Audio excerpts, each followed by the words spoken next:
Hello दोस्तों, स्वागत है आप सभी का एक बार फिर से DRX सुधीर क्लासेस में। आज मैं आपको क्लास 10th की मैथ की साइंस जो विज्ञान का चैप्टर नंबर फर्स्ट है, अध्याय फर्स्ट है, उसका जो चैप्टर का नाम है रासायनिक अभिक्रिया और रासायनिक समीकरण का मतलब टाइप्स ऑफ रिएक्शन के बारे में बताने जा रहा हूँ। ये वीडियो का पार्ट 2 है। यदि आपने पार्ट 1 को नहीं देखा है तो सबसे पहले आप जाकर वीडियो के प्लेलिस्ट में जाकर आप जो पार्ट फर्स्ट है वो पहले देखें, फिर उसके बाद आप इसको स्टार्ट करें। ठीक है, आइए स्टार्ट करते हैं। संयोजन अभिक्रिया होती क्या है? वह अभिक्रिया जिसमें दो या दो से अधिक अभिकारक, ऐसी अभिक्रियाएं जिसमें दो या दो से अधिक अभिकारक मिलकर एकल उत्पाद का निर्माण करते हैं, तो उसे ऐसी अभिक्रिया को हम क्या कहते हैं? संयोजन अभिक्रिया कहते हैं। सिंपल सी भाषा में ऐसी अभिक्रिया है जिसमें दो या दो से अधिक अभिकारक मिलकर केवल एक ही पदार्थ का निर्माण करते हैं, उसको हम संयोजन अभिक्रिया कहते हैं। इसको हम सामान्य सूत्र AB प्लस, जैसे A कोई अलग तत्व है, B अलग तत्व है, और इससे क्या बन गया हमारा C बन गया कोई। ठीक है, उदाहरण का इसका बात करें एग्जाम्पल का, तो इसका है कोयले का दहन। जब कोयला जो होता है वो कार्बन होता है, आपको पता है सॉलिड फॉर्म में होता है, और कोई भी चीज दहन जब करेंगे तो हम ऑक्सीजन के प्रेजेंस में करेंगे, तो कार्बन है, ऑक्सीजन के प्रेजेंस में दहन करेंगे तो क्या बनेगा? कार्बन डाइऑक्साइड बनेगा। और भी हमारे एग्जाम्पल है जल का उत्पादन। जब जल का हम उत्पादन करते हैं तो H2 हाइड्रोजन लाते हैं और ऑक्सीजन लाते हैं, और इन दोनों का कॉम्बिनेशन करवाते हैं तो हमारा H2O जल बनता है। ठीक है, नेक्स्ट हमारा एग्जाम्पल है प्राकृतिक गैस का दहन। तो प्राकृतिक गैस जैसे कि मीथेन हो गया, मीथेन का दहन, और आपको पता है दहन किसी चीज को जलाने के लिए हमें क्या चाहिए? ऑक्सीजन चाहिए। तो मीथेन का जब दहन करवाएंगे तो कार्बन डाइऑक्साइड और H2O बनेगा। ठीक है, तो ये भी हमारा क्या है? एक कॉम्बिनेशन रिएक्शन, जिसको हिंदी में क्या बोलते हैं? संयोजन अभिक्रिया का एक पार्ट है। ठीक है, और भी आप लिख सकते हो, मैग्नीशियम वाला एग्जांपल लिख सकते हो कि मैग्नीशियम को जब ऑक्सीजन के प्रेजेंस में जलाया जाता है तो मैग्नीशियम ऑक्साइड बनता है। नेक्स्ट हमारा ऊष्माक्षेपी अभिक्रिया है। ऊष्माक्षेपी अभिक्रिया क्या होती है? वे अभिक्रियाएं होती है जिसमें अभिक्रिया के दौरान ऊष्मा निकलती है, ऊर्जा निकलती है, उसी को क्या बोलते हैं? ऊष्माक्षेपी अभिक्रिया। सिंपल सी भाषा में ऐसी अभिक्रिया जिसमें ऊष्मा निकलती है उसको क्या बोलते हैं? ऊष्माक्षेपी अभिक्रिया कहलाती है। ठीक है, उदाहरण के लिए प्राकृतिक गैस का जलना। प्राकृतिक गैस को जब जलाते हैं, जैसे कि मीथेन लिया, मीथेन को हमने वायु के प्रेजेंस में जलाया। कोई भी चीज को जलाने के लिए हमें क्या चाहिए होता है? ऑक्सीजन चाहिए होता है, और जला दिया तो हमारा क्या बन गया? कार्बन डाइऑक्साइड और H2O जल निकल गया, और उसके साथ साथ बहुत ज्यादा अमाउंट में हीट ऊष्मा निकला, तो इसीलिए इसको क्या बोलेंगे? ऊष्माक्षेपी अभिक्रिया बोलेंगे। ठीक है, श्वसन भी एक प्रकार का ऊष्माक्षेपी अभिक्रिया है। श्वसन भी एक प्रकार का ऊष्माक्षेपी अभिक्रिया है। हम इसको अभी डिटेल में बात करेंगे थोड़ी देर बाद में। ठीक है, साग सब्जियां या सड़े गले घास फूस या पेड़ों के पत्ते का विघटन भी एक प्रकार का क्या होता है? ऊष्माक्षेपी। इसमें भी बहुत सारा एनर्जी निकलती है। ठीक है, आपको गोबर गैस का नाम वगैरह पता होगा, तो गोबर गैस में एनर्जी निकलती है, तभी तो उसको एनर्जी को हम क्या करते हैं? इलेक्ट्रिसिटी में कन्वर्ट करते हैं। हर बार एक क्वेश्चन पूछा जाता है कि क्या होता है जब कैल्शियम ऑक्साइड, जिसको हम बिना बूझा चूना कहते हैं। तो दोस्तों ये याद रखना, बिना बूझा चूने का सूत्र क्या है? कैल्शियम ऑक्साइड CaO है। ठीक है, जल के साथ अभिक्रिया करता है। ठीक है, तो जैसे हम गांव में या कहीं पे भी हम जब सफेदी करवाना होता है तो हम क्या करते हैं? चूना लेकर आते हैं, और उस चूने में क्या करते हैं? थोड़ा सा पानी डालते हैं। ठीक है, जैसे ही हम पानी डालते हैं तो उसमें बहुत ज्यादा हीट निकलता है, और बर्तन वगैरह भी क्या हो जाता है? गर्म हो जाता है, जिस कंटेनर में उसको रखते हैं। ठीक है, तो आइए देखते हैं होता क्या है ऐसा इसमें। तो बिना बुझे चूने में जब जल बुझाया जाता है, जल मिलाया जाता है, आपको पता है आग लगती है तो क्या करते हैं भाई? पानी डालते हैं तो बुझ जाता है। तो आप ऐसे ही याद कर लेना, बिना बुझा चूना जो है उसमें जब जल डालेंगे तो जल के साथ अभिक्रिया करके वो बुझा हुआ चूना बनाएगा, जिसको क्या है? बुझा हुआ चूने का सूत्र क्या है? CaOH का ट्वाइस। ठीक है, कैल्शियम हाइड्रोक्साइड। ठीक है, ये बनता है। ठीक है, तो बिना बुझे चूने में हम जल डालेंगे तो क्या बनेगा? बुझा हुआ चूना बनेगा। ठीक है, रिएक्शन इसका देखते हैं हमारा क्या है? कैल्शियम ऑक्साइड क्या है? कैल्शियम ऑक्साइड जब जल के साथ अभिक्रिया करेगा तो कैल्शियम हाइड्रोक्साइड बनेगा CaO, जिसको बिना बुझा हुआ चूना बोलते हैं। H2O वाटर, ये हमारा क्या बनाएगा? कैल्शियम हाइड्रोक्साइड बुझा हुआ चूना बनाएगा। और ये जो बुझा हुआ चूना है जो बना है हमारा, इसका उपयोग सफेदी कराने के लिए किया जाता है। इसका उपयोग कहाँ करते हैं? हम सफेदी कराने के लिए करते हैं। ठीक है, तो आपका क्वेश्चन बहुत कई बार चेंज करके पूछा जाता है कि भाई एक पदार्थ X था, उसमें वाटर डाला गया तो सब्सटेंस Y बना, बताओ। और जो Y जो बना है उसका यूज कहाँ करते हैं? सफेदी कराने में। तो X और Y की पहचान कीजिए। तो आपको ऐसे भी पूछा जा सकता है क्वेश्चन, तो प्लीज इसको ढंग से सुने और ढंग से देखें। ठीक है, नेक्स्ट हमारा क्वेश्चन आता है कि सफेदी कराने के कुछ दिनों बाद बहुत बार पूछा जाता है कि सफेदी कराया गया, उसके कुछ दिन बाद अचानक सफेदी में चमक क्यों बढ़ गई, जो कि शुरू में हमने पेंट तो पहले दिन ही करा था, उस दिन चमक होना चाहिए था, उस दिन चमक ना होकर 2-3 दिन बाद क्या हो जाता है, अपने आप से चमकने लग जाता है। ऐसा क्या हो जाता है इसमें? तो आइए इसका आंसर देखते हैं। सफेदी कराने के कुछ दिनों बाद जो कैल्शियम हाइड्रोक्साइड होता है, जिसको हम बुझा हुआ चूना बोलते हैं, उससे ही सफेदी कराते हैं। ये क्या करता है, जो वायु में कार्बन डाइऑक्साइड होता है उसके साथ रिएक्शन करने लगता है, ठीक है। उसके साथ रिएक्शन करके क्या बनाता है, कैल्शियम कार्बोनेट की परत बनाता है, और ये कैल्शियम कार्बोनेट का परत ही है जिसके कारण क्या होता है, दीवारों पर चमक आ जाती है। आइए रिएक्शन के माध्यम से देखते हैं। तो ये हमारा कैल्शियम हाइड्रोक्साइड है जो कि CaOH है, ठीक है। इसमें हमने क्या किया, ये जो हमारा क्या था, कार्बन डाइऑक्साइड के साथ रिएक्शन किया तो कैल्शियम कार्बोनेट की परत बनाया, साथ के साथ बहुत ज्यादा ऊष्मा निकालेगा, ठीक है। तो ये कैल्शियम कार्बोनेट जो है और कुछ नहीं है, ये हमारा संगमरमर है, और इसी को हम क्या बोलते हैं, चूना पत्थर भी बोला जाता है, ठीक है। तो हमारा क्या है, ये संगमरमर का फॉर्मूला है। तो कई बार पूछा जाता है क्वेश्चन कि संगमरमर का जरा रासायनिक सूत्र बताओ, तो CaCO3 याद रखना, ठीक है। संगमरमर का रासायनिक सूत्र क्या है, CaCO3 कैल्शियम कार्बोनेट। ये भी क्वेश्चन कई बार पूछा जाता है कि श्वसन को ऊष्मा क्षेपीय अभिक्रिया क्यों कहते हैं। बार बार पूछा जाता है कि श्वसन को ऊष्मा क्षेपीय अभिक्रिया क्यों कहा जाता है, ठीक है। तो आइए इसका जवाब जानते हैं, ठीक है।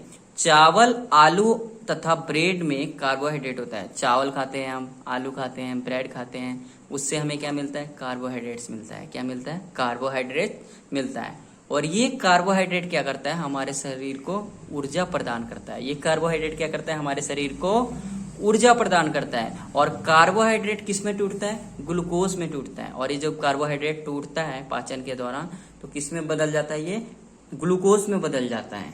और ये ग्लूकोज हमारे कोशिका में उपस्थित ऑक्सीजन से मिलकर हमारे कोशिका में उपस्थित ऑक्सीजन जो होते हैं, कोशिका में ऑक्सीजन कहाँ से आता है, श्वसन जब हम सांस को इनहेल करते हैं, सांस लेते हैं तो हमारा ऑक्सीजन जाता है कोशिका में, ठीक है। तो ये जो हमारा जो ग्लूकोज था कोशिका में जो ऑक्सीजन था उसके साथ क्या करेगा, अभिक्रिया करेगा, और अभिक्रिया करके ऊर्जा प्रदान करता है, ठीक है। और ऐसी अभिक्रिया को क्या बोलते हैं, हम श्वसन बोलते हैं, ठीक है। आइए इसका समीकरण के हिसाब से देखते हैं, ठीक है। तो यहाँ पे क्या था, आलू है, ये क्या है आपका ब्रेड है, और ये हमारा चावल है। इनमें क्या होगा, हमारा कार्बोहाइड्रेट होगा। ये कार्बोहाइड्रेट पाचन के दौरान ग्लूकोज में चेंज होगा, और ये ग्लूकोज ऑक्सीजन के साथ अभिक्रिया करके जल तथा कार्बन डाइऑक्साइड निकालेगा, और साथ के साथ बहुत ज्यादा मात्रा में हीट भी देगा, ठीक है। तो हमारा यहाँ पे जो अभिक्रिया हुआ है, ये तो आपने शब्द समीकरण बना दिया, तो इसको सूत्र प्रतीक की सहायता से दिखाते हैं।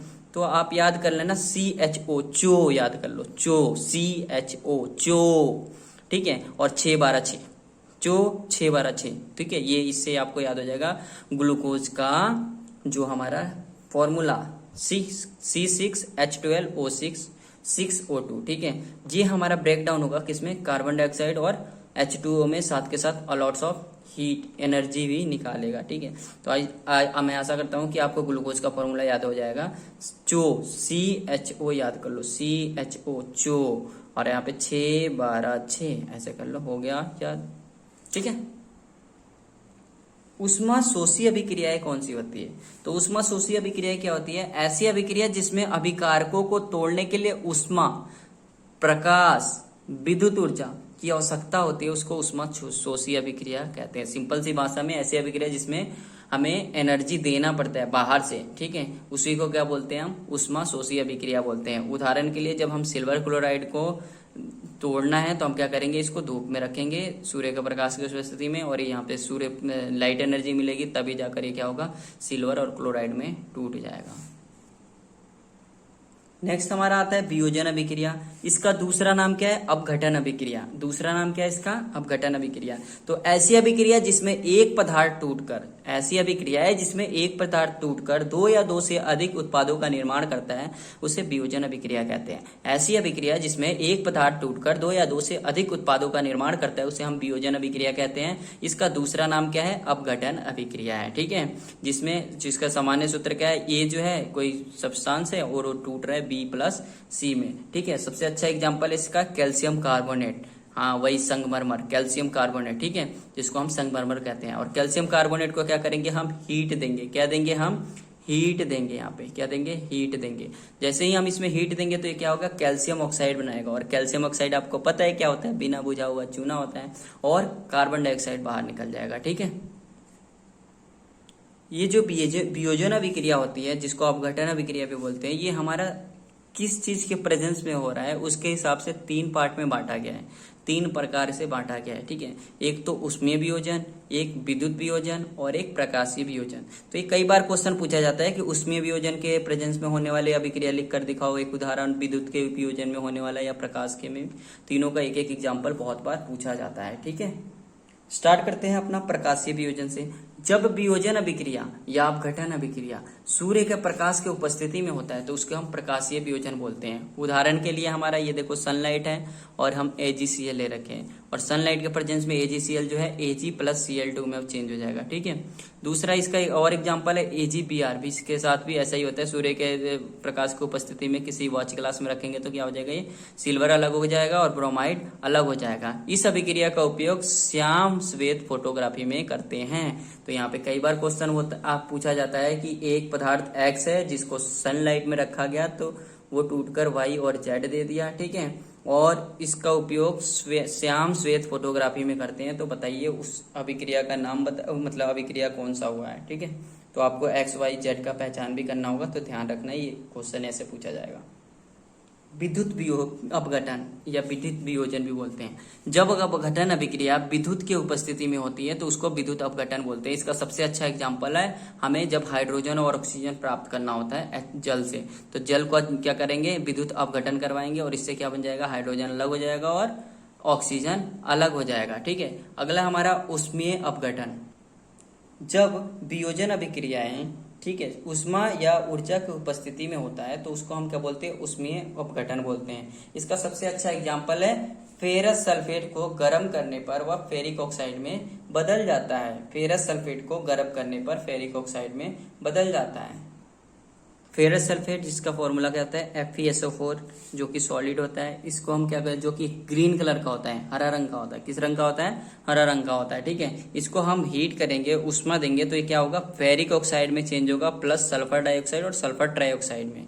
और जो फेरिक ऑक्साइड होगा वो किस कलर का होता है, रेड और ब्राउन कलर का। ठीक है, उससे ब्लैक कलर में चेंज हो सकते हैं, लाल भूरा से काला कलर। ठीक है, नेक्स्ट दूसरा एग्जांपल हमारा क्या है, कैल्शियम कार्बोनेट को जब गर्म करते हैं, तो कैल्शियम कार्बोनेट को गर्म करते हैं, जिसको चूना पत्थर या संगमरमर बोलते हैं, इसको हम जब गर्म करते हैं तो बिना बुझा हुआ चूना जो कि कैल्शियम ऑक्साइड देता है और कार्बन डाइऑक्साइड देता है, ये भी इसका अच्छा एग्जाम्पल है।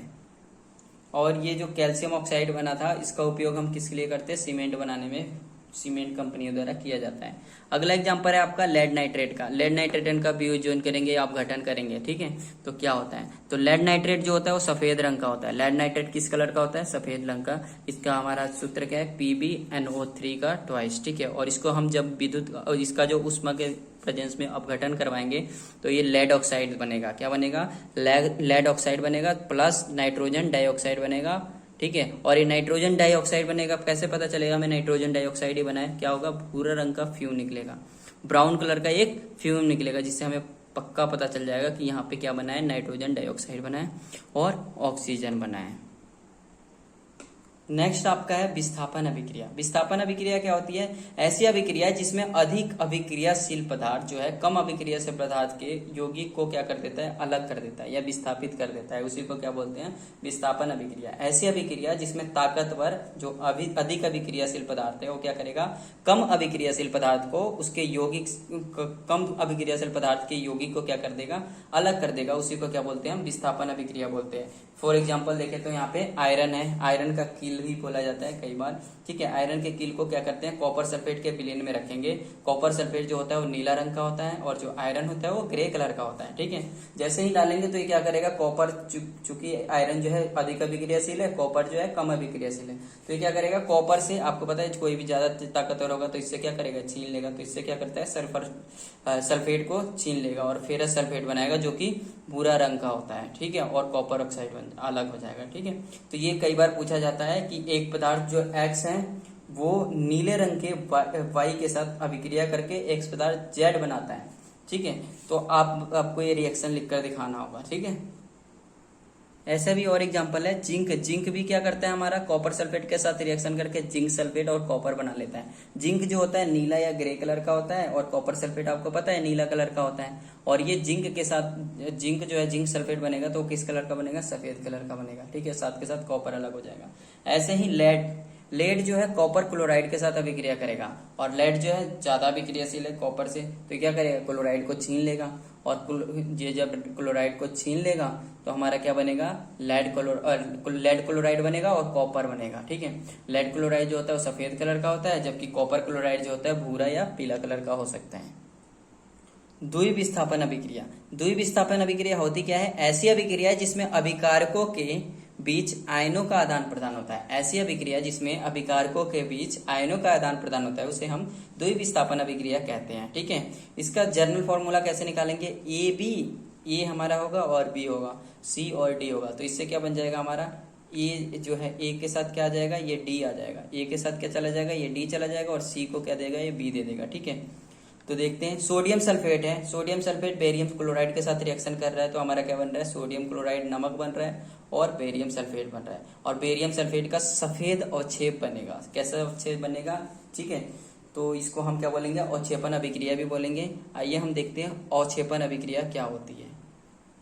अवक्षेपण अभिक्रिया है ऐसी अभिक्रिया जिसमें अवक्षेपण का निर्माण होता है, उसी को क्या बोलते हैं, अवक्षेपण अभिक्रिया कहते हैं, ठीक है। श्वेत रंग का पदार्थ जो अविलेय होता है उसे हम क्या बोलते हैं, अवक्षेप कहते हैं। एक सफेद रंग का पदार्थ जो है जो कि अविलेय होता है, जो घुलता नहीं है, ठीक है। फॉर एग्जाम्पल हम बोले तो सिंपल सी भाषा में आपको अवक्षेप दिखाना है मुझे, तो क्या करेंगे, मान लो दूध लाए आप, दूध में आपने क्या किया, हल्का सा नींबू डाला, नींबू डाला तो दूध क्या हो जाएगा, फट जाएगा और व्हाइट व्हाइट पनीर सा थोड़ा सा अलग हो जाएगा, तो वो क्या हो जाता है, वो तैरने लग जाता है, उसी को क्या बोलेंगे हम, अवक्षेप बन गया। वो क्या बोल देंगे, एक तरह से अवक्षेप बन गया। एग्जाम्पल हम देखते हैं अवक्षेपण अभिक्रिया का।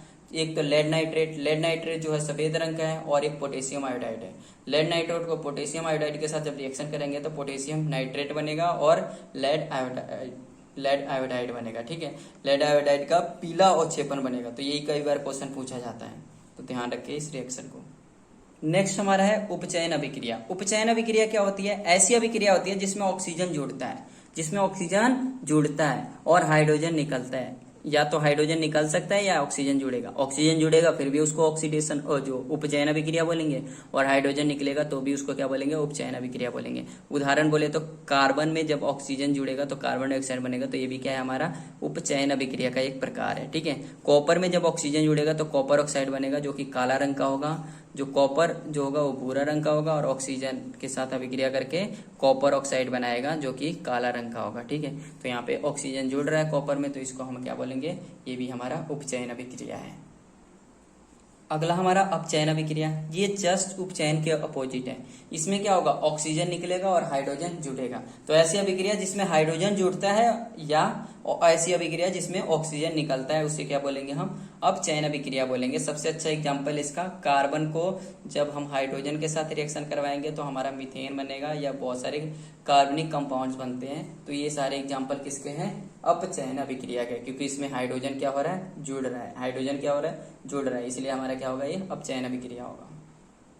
क्या होता है जब कॉपर ऑक्साइड से हाइड्रोजन गैस पास किया जाता है, ठीक है। तो दोस्तों ये कॉपर के साथ बहुत ज्यादा नाइंसाफी होता है, कई बार बहुत बार नाइंसाफी किया जा रहा है। देखिए आप पहले ही रिएक्शन देखे हो कि क्या होता था, सल्फेट होता था कॉपर के पास, छीन लेता था, आयरन ने छीन लिया था, लेड ने छीन लिया इससे सामान, जिंक ने भी छीन लिया। ऐसे ही कि इसके साथ एक और केस आएगा, वो हाइड्रोजन करेगा, ठीक है। जब कॉपर ऑक्साइड से हाइड्रोजन गैस पास किया जाता है, जब कॉपर ऑक्साइड का कोई विलयन होगा या कॉपर ऑक्साइड हम रखे होंगे, उसमें से हम क्या करेंगे, हाइड्रोजन गैस को जब पास करेंगे तो ये काले रंग में परिवर्तन हो जाएगा और काले रंग का कॉपर ऑक्साइड बनाएगा, ठीक है। और फॉर एग्जाम्पल देखें तो हमारा कॉपर ऑक्साइड है और हाइड्रोजन है, तो क्या हो जाएगा, कॉपर अलग हो जाएगा और जल बन जाएगा, ठीक है। तो ये कॉपर ऑक्साइड कौन सा कलर का होता है, काले कलर का, ठीक है। यहाँ पे क्या हुआ, कॉपर ऑक्साइड से ऑक्सीजन निकल रहा है, यहाँ से क्या हो रहा है, कॉपर ऑक्साइड से ऑक्सीजन निकल रहा है, अतः इसका क्या हुआ, अपचयित पदार्थ है। कॉपर ऑक्साइड क्या है, अपचयित पदार्थ है। कई बार पूछा जाता है कि इसमें अपचयित होने वाला पदार्थ का नाम बताएं, तो जिससे ऑक्सीजन निकलता है उसी को अपचयित पदार्थ बोलते हैं, ठीक है, या ऑक्सीकारक बोलते हैं। जिससे ऑक्सीजन निकलता है उसको ऑक्सीकारक या अपचयित पदार्थ बोलेंगे। चूंकि H2 में हाइड्रोजन में ऑक्सीजन जुड़ रहा है, अतः हाइड्रोजन क्या है, उपचयित हो रहा है। हाइड्रोजन क्या हो रहा है, उपचयित हो रहा है, और इसको हम क्या बोलते हैं, अवकारक कहेंगे। क्या बोलेंगे इसको, अवकारक। ठीक है, हाइड्रोजन को अवकारक या उपचयित पदार्थ बोलेंगे। ठीक है, अब ऑक्सीकारक होता क्या है, तो वे पदार्थ जो उपचयन के लिए ऑक्सीजन देता है, जो ऑक्सीजन देता है उसको हम क्या बोलते हैं, ऑक्सीकारक बोलते हैं। ठीक है, या हाइड्रोजन को जो हटाता है उसको भी हम क्या बोलेंगे, ऑक्सीकारक बोलेंगे। अवकारक क्या होता है, इंग्लिश में इसको रिड्यूसिंग एजेंट बोलते हैं। तो वह पदार्थ जो ऑक्सीजन को हटाता है, वह पदार्थ जो ऑक्सीजन को हटाता है या अपचयन के लिए हाइड्रोजन को देता है, जो हाइड्रोजन को देता है उसको क्या बोलेंगे, अवकारक बोलेंगे। दोस्तों इसमें बहुत ज्यादा कंफ्यूजन होती है, तो प्लीज ध्यान से वीडियो को देखें और ध्यान से एग्जाम्पल को अच्छी तरह से समझे, तभी आपको समझ में आएगा। नेक्स्ट हमारा रिडॉक्स रिएक्शन क्या होती है, तो ऐसी अभिक्रिया जिसमें उपचयन तथा अपचयन दोनों साथ ही होता है, उपचयन तथा अपचयन दोनों ही साथ में होता है, ऐसी अभिक्रिया को रिडॉक्स अभिक्रिया बोलते हैं। इसे अपचयन उपचयन अभिक्रिया भी कहा जाता है। अपचयन, यहाँ पे देखिए सबसे अच्छा एग्जांपल देखते हैं, कॉपर ऑक्साइड को जब हम H2 से हाइड्रोजन के साथ रिएक्शन करवा रहे हैं तो हमारा क्या बन रहा है, कॉपर बन रहा है और एक हाइड्रोजन जो है वो चिपक रहा है इसमें। ठीक है, तो यहाँ से ऑक्सीजन निकल रहा है, तो ऑक्सीजन निकल रहा है तो कौन सा अभिक्रिया हुआ, अपचयन अभिक्रिया।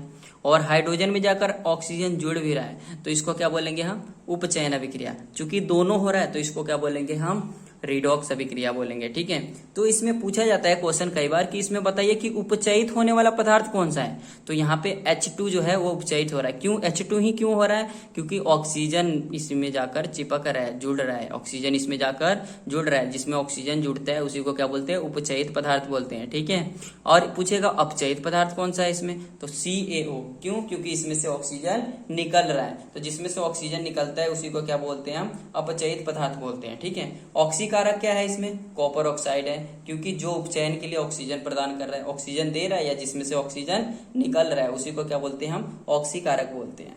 अब इसमें अकारक क्या है, तो अकारक क्या है, इसमें H2 है, हाइड्रोजन जो है वो अकारक है। क्यों, क्योंकि जिसमें ऑक्सीजन जाकर जुड़ता है, ऑक्सीजन के हास्र के लिए जो उत्तरदायित्व होता है, जिसके कारण ऑक्सीजन वहां से भाग गया, निकल गया, हास्र हुआ ऑक्सीजन का, इसी को क्या बोलते हैं, अवकारक बोलते हैं।